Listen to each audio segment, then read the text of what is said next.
Hi guys, I hope you're liking the new flag by the way, but this video isn't about Metallica, it's about Swedish extreme metal, and it's about two bands, Naglfar and Necrophobic, and it's that time again where we're going to be looking at two albums. You decide which one is better, Cerecloth or Mark of the Necrogram, and we're going to start right now. So Naglfar have preferred consistent songwriting since the Pariah album, which gives their albums their own signature but at the same time makes them sound familiar. Also, bear in mind that Naglfar are not Dewey War Gear, whose commercial size allows the band to stay away for quite a few years and out of nowhere make a comeback and just break all records. Although Naglfar are legends, they are only legends in their sector, and that sector happens to be the underground metal scene. But if Cerecloth is not a revolution by now, it is honestly just as good as their previous three albums. Cerecloth never falls into the insignificance and maintains a high level. Basically, there isn't too much to say about it because whoever has listened to the last three Naglfar albums knows what to expect. The production is a bit washed out this time and even feels a bit muddy at times, but it's not a disaster. Here's a tip: if you're going to listen to this album, get high quality headphones and then you'll be rewarded with a sound wall in which you can hear all the instruments perfectly. Musically, Naglfar fans get their money's worth. Cerecloth is black as the night, combines Naglfar's typical tremolo picking with top-class blast beats and exudes a charm that no black metal fan can escape. Christopher Olivius will probably not change anymore, and he is and will remain a poet of death, and you can hear that very well in the song Horns, which looks downright eerie due to the interplay of lyrics and music.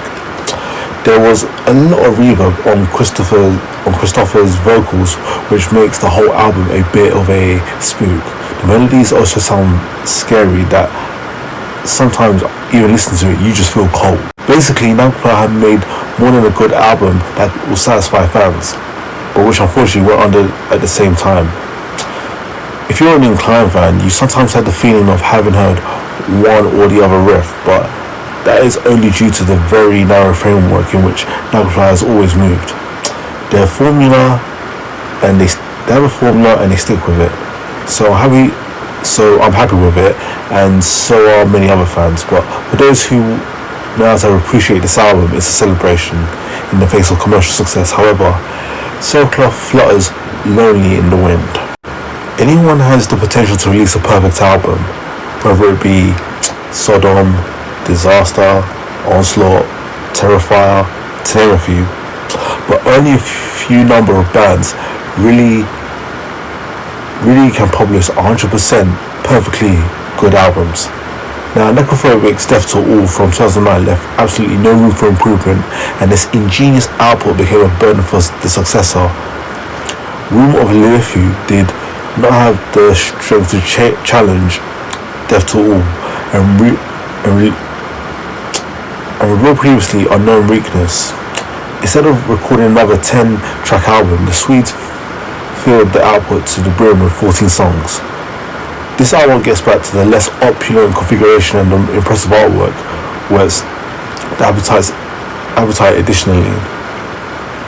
The battle for the throne of Swedish black metal, one of the most beautiful thrones worldwide, can begin anew, and Necrophobic know that their bloodthirsty enemies, whether that be Dark Funeral, Waytame maybe, have sharpened their weapons. It's surely an irrational notion in the view of the quite unstable lineup of the band, but since their debut, I have the feeling that Necrophobic are one of the 5 or 10 musically most competent organizations on the entire globe. Their signature riffs always combine darkness and melody in such a perfect manner. If they would paint a picture in this immaculate way, I could not believe my eyes.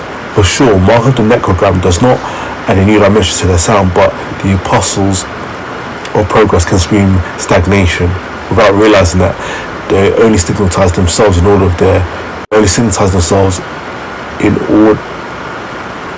their pathological desire for constantly new approaches, even though that's not a bad thing.